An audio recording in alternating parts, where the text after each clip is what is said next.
This conference will now be recorded. Good morning, everyone. We're here for a regular council meeting. I'll do quick introductions and then we will start the council meeting. Just so everyone knows, we'll be voting online through our software system again, and then the CEO will be reading the votes once they've come in. So we have with us today Councillor Shane Pelletier. Good morning. Councillor Ron Mamchuk. Good morning. Councillor Janine Boulanger. Good morning. Councillor Curtis Clayton. Morning. Our CEO Mitch Duval. Good morning. In the background, we have our planning officer Tanya Waddell. Good morning. And myself, Mayor Chris Ewan. So we will start today by going through item number 1, meeting called to order. Do I have a mover? Councillor Mamchuk. Thank you. Second. Councillor Pelletier. Councillor Pelletier seconds it. Thank you. Cast your vote.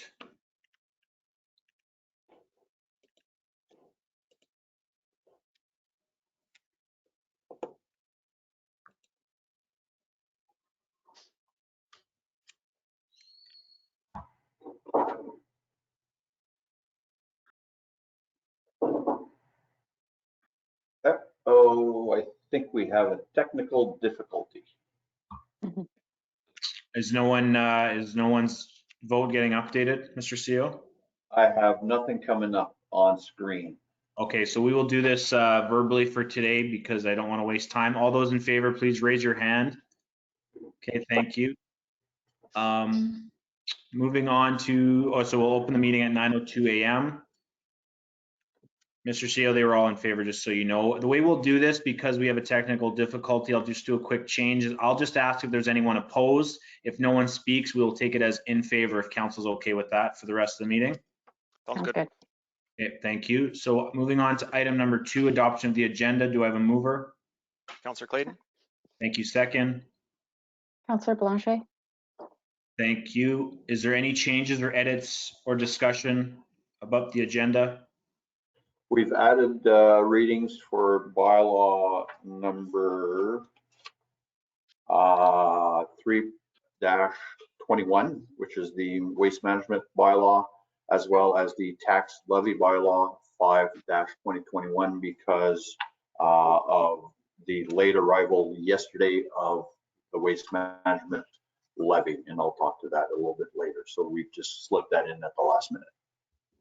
Thank you very much. Anything else from council? Not here. Not here. I'll call for the question. Is there anyone opposed? That is carried 5-0. Moving on to item 3, adoption of the minutes. Do I have a mover? Councillor Mamchuk. Thank you. Second. Councillor Boulanger. Thank you. Go ahead, Mr. CEO. Last regular minutes were from May 19th, at which point council approved the variation in Grant Point area. Also, 2 conditional uses were approved in Ile-des-Chênes. There was a parcel that was rezoned from AL to RG8 in the Ile-des-Chênes area. Council also gave first reading to a bylaw regarding beekeeping. There'll be a public hearing coming up on that.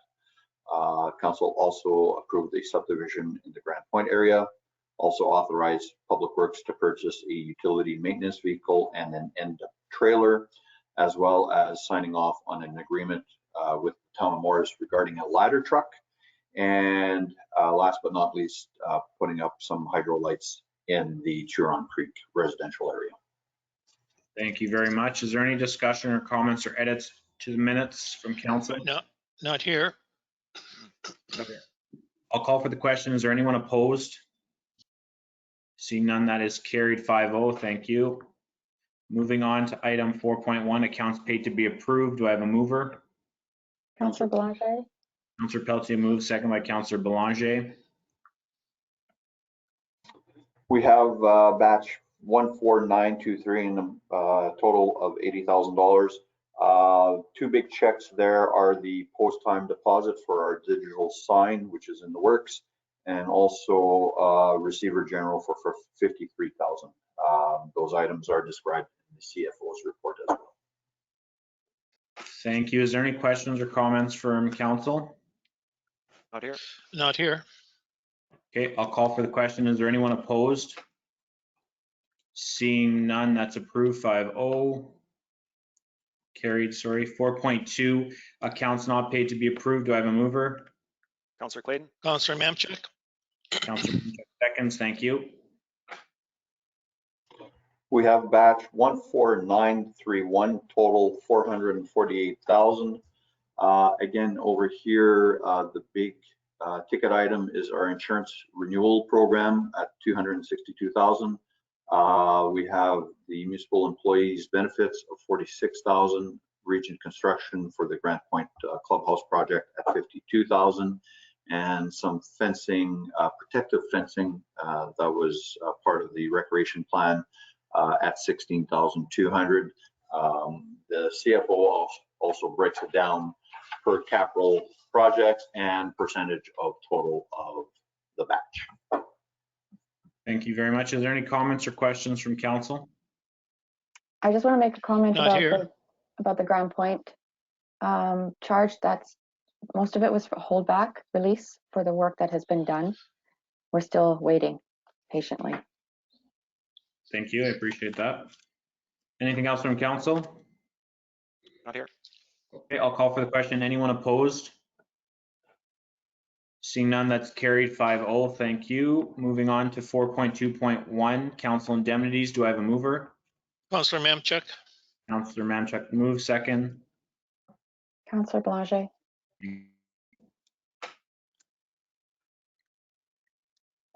Council indemnities for the month of May, very tight race between all of you folks, between 13 and 16 hours. Nothing else to report.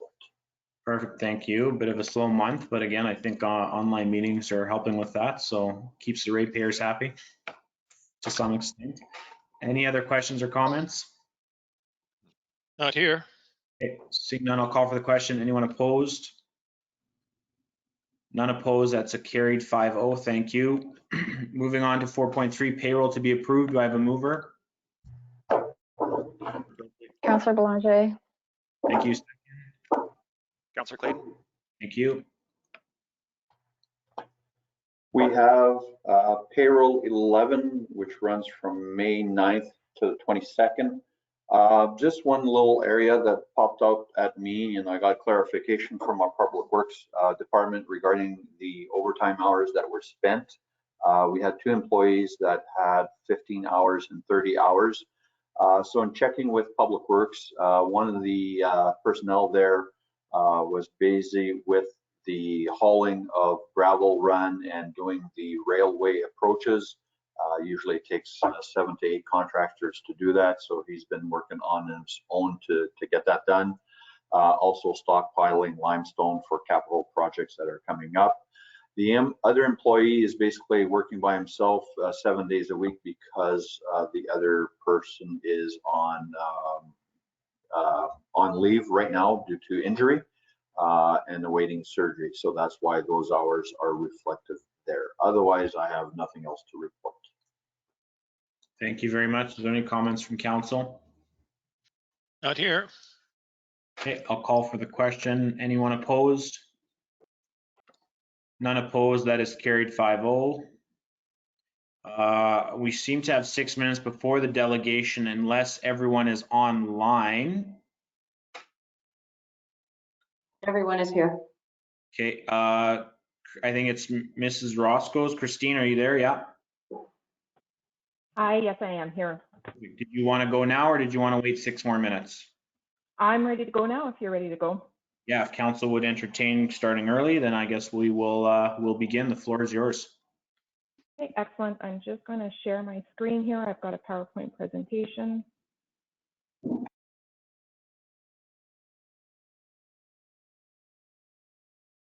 Sorry, bear with me. This is a new platform for me.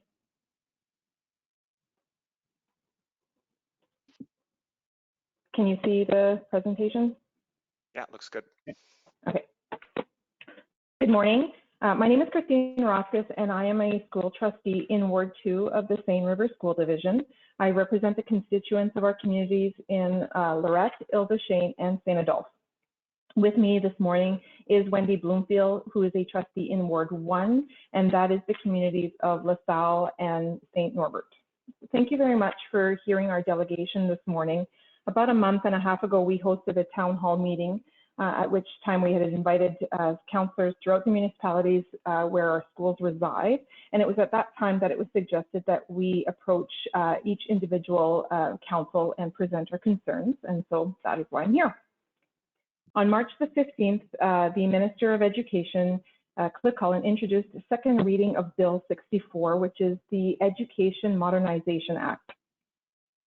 We believe that this act will not only be a step backwards for education in Manitoba, but it's also a serious insult to one of our most fundamental democratic rights, and that is the right to elect locally elected school trustees in the governance of our schools. Now, although there are some facets of this legislation that could have some merit, there's many aspects of it that cause us some concerns, and so the following are a few highlights.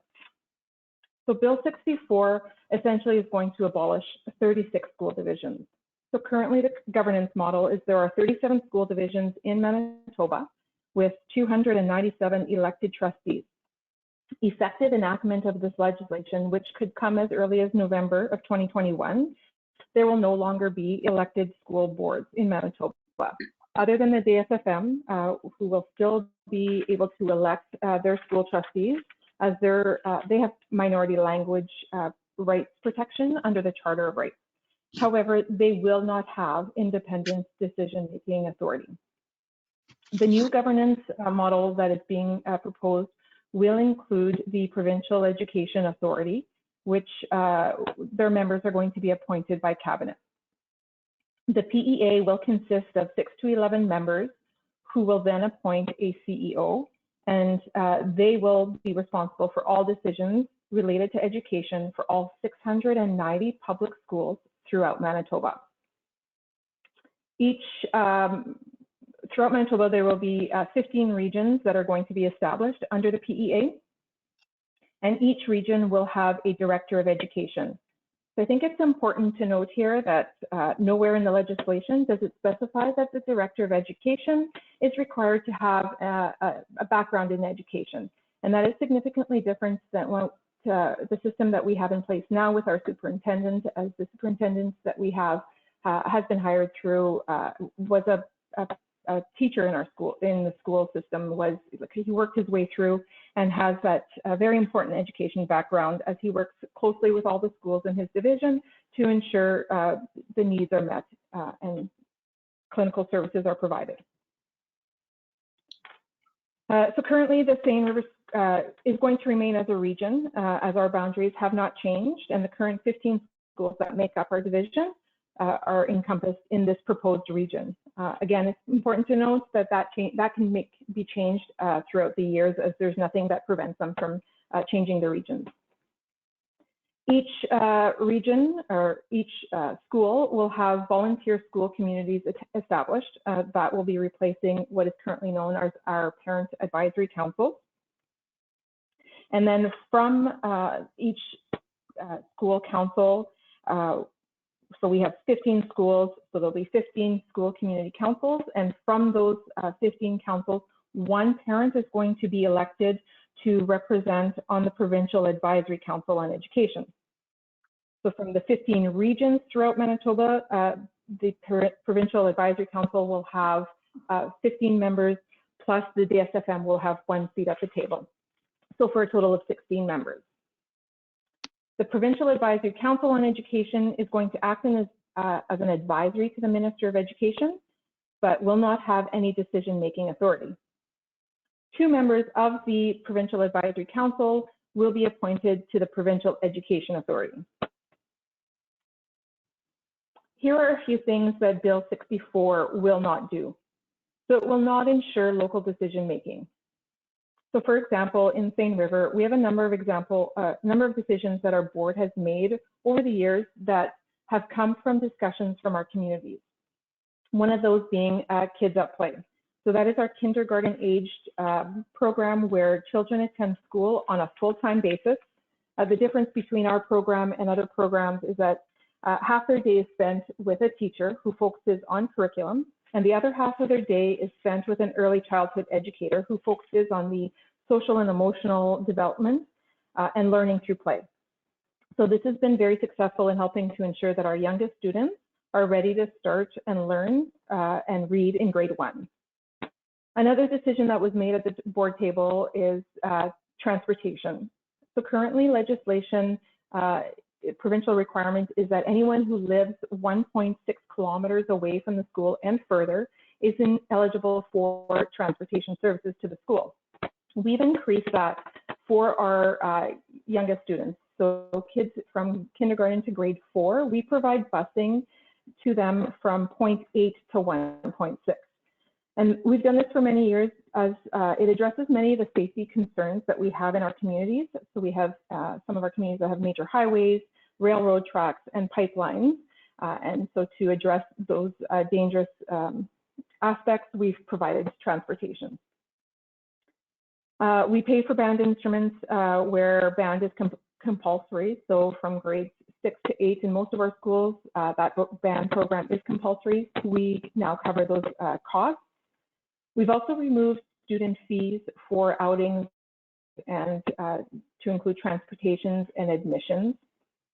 Another big decision that we feel is very important to our communities is our ground improvement grant, and our PACs put together programs to enhance their playgrounds, and we provide funding to help them. So you'll see, I know Ile des Chenes and St. Adolphe both had fair improvements made to their playgrounds over these last several years. And these playground enhancements are available for all of our community members to use and enjoy. Bill 64 will also not ensure equity for our students. And we all know that not every child, not every classroom requires the same resources and support. Seine River works hard at ensuring that our most vulnerable children receive the support they need to be successful. So we question how one appointed board based in Winnipeg is going to understand and provide appropriate resources for all 690 public schools, the multitude of classrooms and students with various needs. We see just around the board table, you know, Seine River is 15 schools stemming from LaSalle all the way to Richer, and we know that the needs in all of those schools are very different. Bill 64, we don't believe will put dollars into classrooms and improve learning outcomes for students. The minister has said that there's going to be a savings of $40 million by eliminating school trustees and superintendents. So the total cost provincially for all central administration across Manitoba, and that includes school trustees, buildings, clerical support, et cetera, is approximately $52 million. Now the cost for school trustees is $4 million. However, the intention currently with the proposed legislation is that each school council is going to receive $5,000 per year. So times that by 690 schools, you're already looking at $3.5 million. They'll also receive a per diem allocation, which hasn't yet been specified. And every school in Manitoba is going to have a business manager in the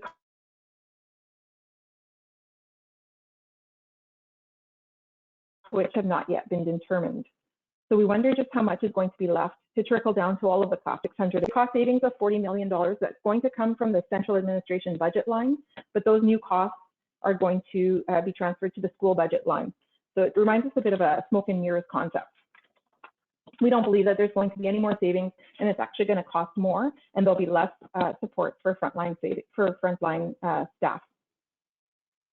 I could go on and on about the differences in this legislation, as well as what was recommended in the education review. But in respect of your time, this is where I will end my formal presentation and invite or talk about what we are looking from our municipalities. So things that you can do to help the Minister of Education, reach out to him, write to your local MLA to express your concerns. You can reach out to AMM to express your concerns and perhaps urge them to speak out on behalf of the municipalities in Manitoba. Notify by your communities, possibly by a way of resolution indicating your support for locally elected school trustees. And I do have a draft resolution that we've put together if you're interested in taking that forward. As individuals and community members, we ask that you write to your Minister of Education, your local MLA to express your concerns, possibly write to your local newspaper indicating your support. So at this time, I thank you for your time and ask if there are any questions. Thank you, Christine. I appreciate that. I apologize. I called you Roscoe's, not Roscus. But does council have any questions?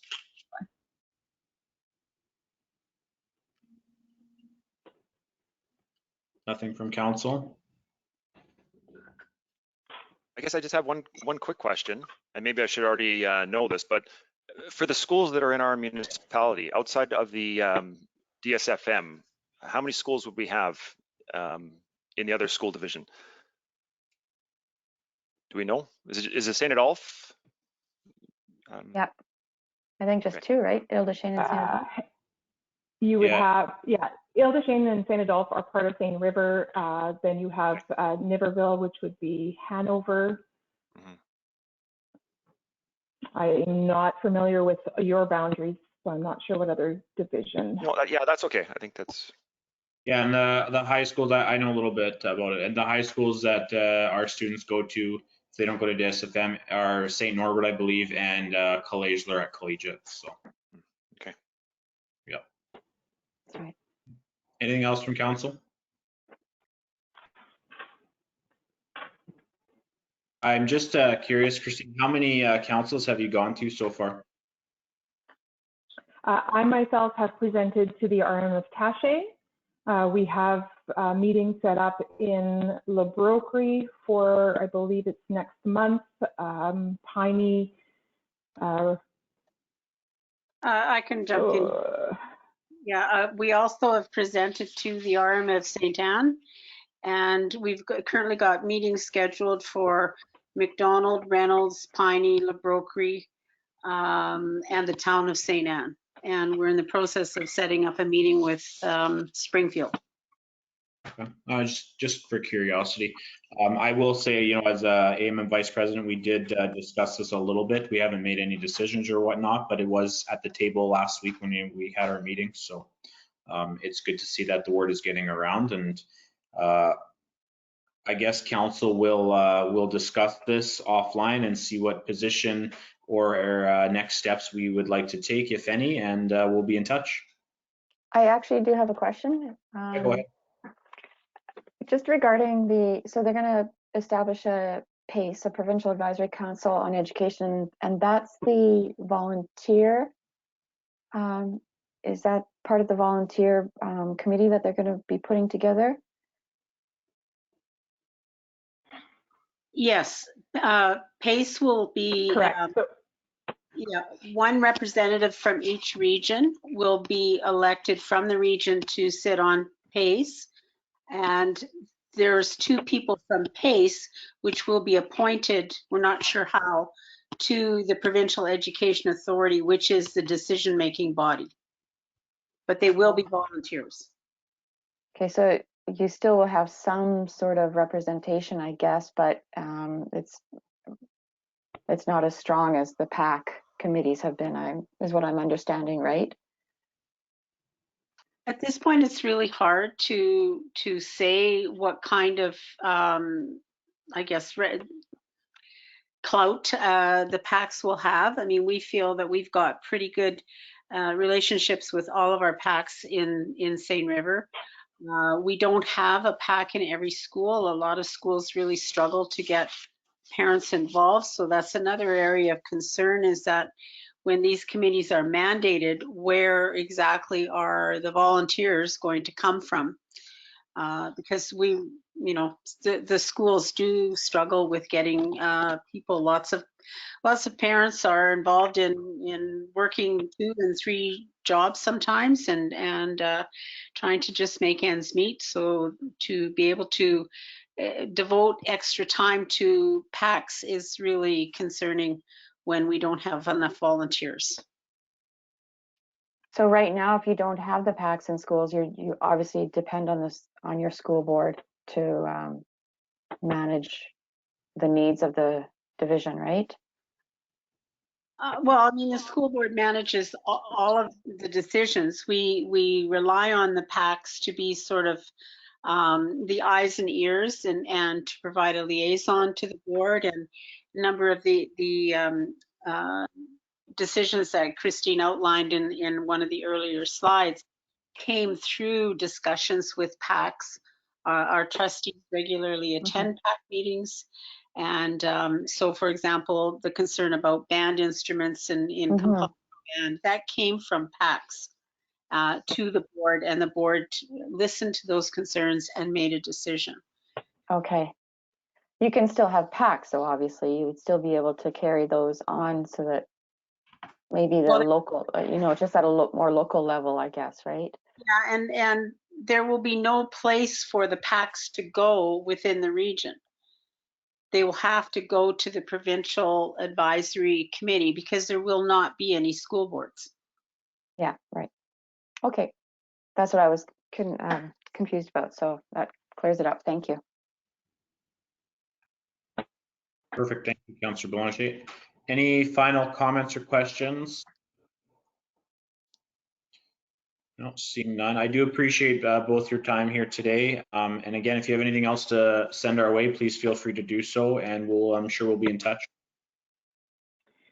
Excellent. Thank you for your time. I have sent the draft resolution. It's in the PowerPoint presentation that I sent to Tanya, a copy of it this morning. So if you're wanting to take a look at that and have part of that discussion, I can also send you a separate copy. Perfect. No, I appreciate it. Thank you very much. Thank you. Have a great day. Thanks, everybody. Okay, does council need a break, or are we good to continue? Carry on. Fine here. Perfect. Okay, we'll move on. Just to confirm, Mr. CEO, you don't need a mover or seconder, correct, for that delegation? Correct, just a presentation. Thank you. Okay, so item 6.1, bylaw 2-2021 MBEA bylaw second reading. Do I have a mover? Councillor Blanchet. Thank you, second. Councillor Pelletier. You. All right, so I was able to provide council with hopefully a brief summary of what the municipal bylaw enforcement represents for us. The bylaw was drafted by our legal counsel, Mr. Greg Tremblay, and reviewed many times by our assistant CEO, Dominique Lemoine. The bylaw is basically broken down into 11 parts. Part 1 is all the definitions that are used throughout the bylaw. Part 2 are schedules whereby you will see the fines or administrative penalties that apply to the bylaws that we've selected to enforce via the MBEA. Part 3 deals with contraventions and penalties. Again, it lists, talks about the Schedule A, Schedule B. However, if people deem to pay their penalties within the first 14 days of the notice, those fines will get reduced 50%, and that payment needs to be without the need of going through the screening officer process. Part 4 deals with penalty notices. So after 30 days, if you haven't paid your ticket or made a request to the screening officer, a final notice is sent out for collection of those penalties. Part 5 is basically the appointment of the screening officer. That appointment is done by yours truly, the CAO. It cannot be a member of council, sorry, your worship. And the rest of part 5 deals with the duties and procedures that screening officer has under his delegated authority. Part 6, really the compliance agreements, which basically is not needed for the parking bylaw, but may be applicable for any other bylaws. This is basically a tool that could be used to help the recipient in addressing any issues or complications that they may have with a ticket or an order that has been sent out without possibly paying the fine that's applicable. However, this can't last forever. There's a 60-day limit statutory on this, so they have 60 days to remediate the situation. If all else fails, Part 7, adjudication. Adjudication, or the adjudicator, is appointed by the province. The appellant can always request a review of the decision of the screening officer. However, there's an application fee, and it needs to be filed within 14 days of the decision of the screening officer. And the adjudicator, similar to the screening officer, has duties and procedures that they must follow as well. So then the authority is Part 8, and that's given to designated employees. Those, other than what's already listed in Part 5 and Part 7, they could also approve forms, establish the procedures, and take proper action to collect the outstanding penalties. Part 9 are notices and time periods. So basically, notices can be delivered in person, sent by mail, or if it's a corporation, by mail as well, or by email, which is a nice tool nowadays, seeing that technology is slowly advancing towards that. There's no notices by fax in the bylaw, by the way. And then there are time periods related to each of the delivery methods given above. I believe in person, you have 2 days, 7 days. The time periods are related. I'm getting my dates confused, so I won't put them on record here. And then Part 10, if there are any bylaws out there that deals with fines and collections, this bylaw will have the authority to supersede those bylaws. And of course, Part 11 is the transitional matters. So if there's a matter that is currently outstanding, it will follow that process. Anything new will fall under this process.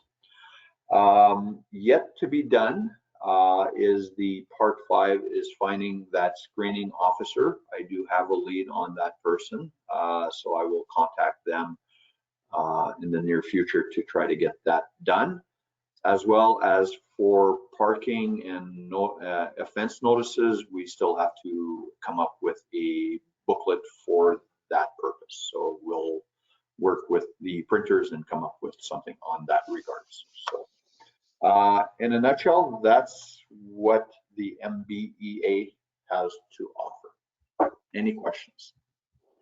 Thank you, Mr. Teo. Yeah, at this time, council, do you have anything to add? Questions, updates? I just have a quick question. When it comes to the administrative effort to handle the fine collection, will that be handled by whomever we're contracting our bylaw enforcement out to, or is that handled by us? The administration side of things would fall onto the municipality, so it would be internal staff here, whether it be myself or somebody up front. How I see this is that bylaw enforcement will be out there issuing the notices, the tickets, the fines, et cetera, et cetera.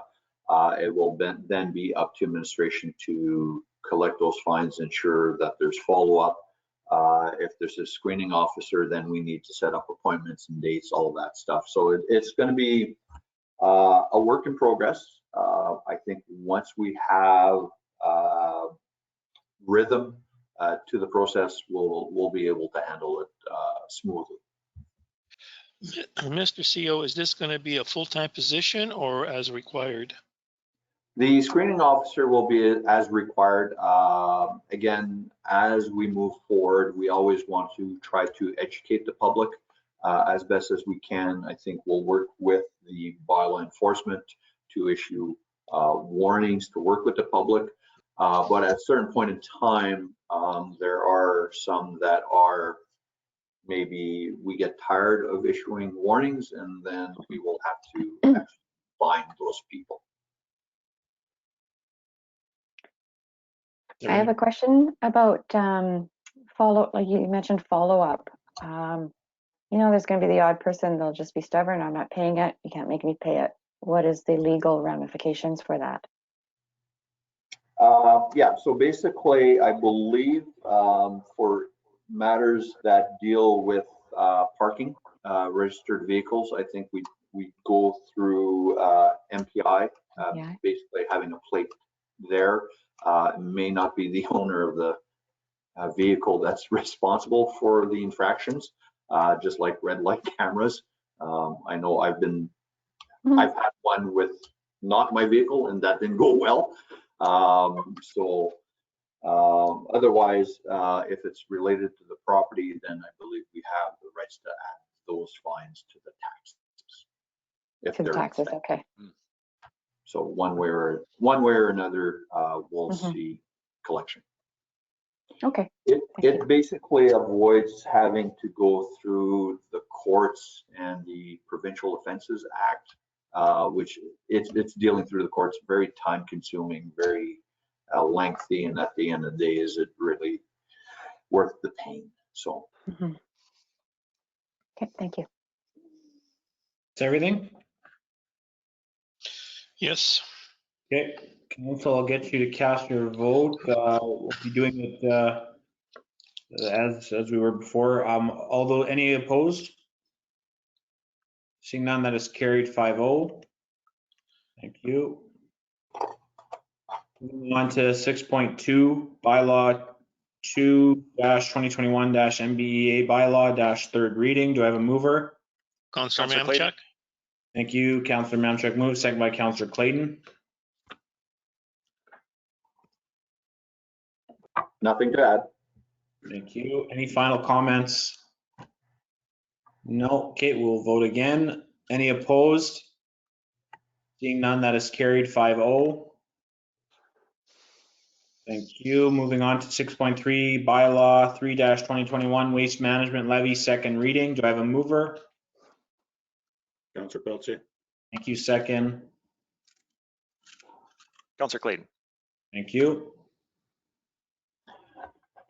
As indicated at the start of the meeting, we did receive approval from the municipal board. It came in yesterday with no changes to the bylaw. There were no objections made at the municipal board level, so my recommendation is to proceed with third reading.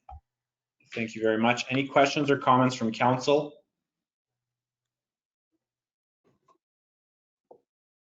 Thank you. You said third reading, Mr. C. Are we not doing the second reading right now? Yes, my apologies, second reading. Okay, that's what I'm here for. Council, any other comments? Seeing none, we will call for the vote. Anyone opposed? That is carried 5-0. Thank you. Moving on to 6.4, bylaw 3-2021 waste management levy third reading. Do I have a mover? Councillor Mamchuk. Thank you. Second. Councillor Clayton. Thank you. Nothing to add. Thank you. Final comments about the bylaw? Okay, seeing none, I'll call for the question. Any opposed? And that is carried 5-0. Just as an FYI, folks, the garbage carts, first truckload have been delivered on Friday. Second truckload coming in sometime this week. Once they're all in, JFL will roll out these carts to the residences, so you might get some phone calls. Oh, I thought Councillor Pelletier was hand delivering them all. That's unfortunate. Okay, moving on to item 6.5, bylaw 5-2021 tax levy third reading. Do I have a mover? Councillor Pelletier. Councillor Clayton. Thank you. Second by Councillor Clayton. Requesting council to give third reading as the waste management bylaw has now been approved by council. This will tie up all the loose ends. If given third reading, we will then notify the province, put everything that we need to get the bills printed, and bills should get printed between 6 to 10 days from now. Thank you, Mr. Seal. Is there any comments or final edits or suggestions for the tax levy bylaw? Not here. I'm Just a- looking forward to getting my bill. Yeah, I know you are. Just a quick question, Mr. CEO. I know we received maybe a concern about some municipal assets renovations. Is that included in the third reading, or is that for a different time? That is included in third reading. However, given the process that's required, and we're talking about the building renovation project expansion, I believe, as that is a debenture and will require borrowing, we have to go through public hearings. So we could give third reading to the taxation bylaw, no problem. We still have to go through proper procedures in order to do the borrowing and public hearings to advertise that we're doing this project. So bylaw taxation should be approved by council, and then there'll be a further debate later on if the office expansion project needs to carry forward. Okay, I just wanted to confirm that so I didn't have to bring it up to council. Perfect, thank you. No other comments. I will call for the question. Any opposed? That is carried 5-0. Thank you. Moving on to new and other business, 7.1.1 GFL RM solid waste agreement. Do I have a mover? Councillor Mamchuk. Thank you. Second. Councillor Blanchet. Thank you. All right. I believe our legal Greg Cranley made a presentation to council regarding both agreements. So I hope that everything is all clear in the agreements. And again, just as a summary, is that the agreement is based on the perspective of available lands up to 2025. Other than that, I believe the agreement is fairly well laid out. I've attached all the exhibits that go with the document, the closure plans, the assets for both the landfill and GFL, as well as the area that we're talking about. So hope council could pass this motion and we will move on with life. Thank you. Is there any discussion from council? Not here.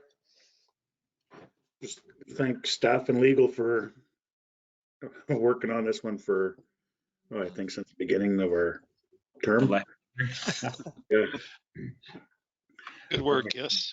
Yeah, I appreciate that. Thank you. Okay, we will call for the question. Any opposed? That is carried 5-0. 7.1.1 GFL RM solid waste agreement. Do I have a mover? Councillor Pelletier. Thank you. Second. Councillor Clayton. Thank you. As you've corrected me, your worship, I will correct you. This is regarding the soils agreement. Soils, thank you. I just noticed that. Thank you, Mr. CEO. That's why you're here. That's why I'm here. Yes, and it is very common, solids and soils. Wording is very close, so I've made that mistake before as well. So the soils agreement is tied very closely into the solid waste agreement as well. A little bit lengthier resolution just for the explanation as to why the soils is there as well. Again, legal has gone through this presentation with council, and both will work hand in hand. Perfect. Any comments from council? Final thoughts?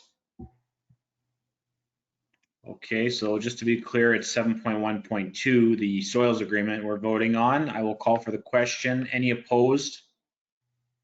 That is carried 5-0. Thank you. 7.1.3 RCMP year-end report. Do I have a mover? Councillor Mamchuk. Thank you. Second. Councillor Pelletier. Thank you. Unfortunately, no one from the RCMP is available to answer questions or make a presentation to council about the year-end report. They do wish to communicate with council that if there are any questions or comments regarding the reports, please send them to me and I will forward it to the RCMP in St. Pierre. Thank you. Is there any comments from council? Unfortunately, I just skimmed through this.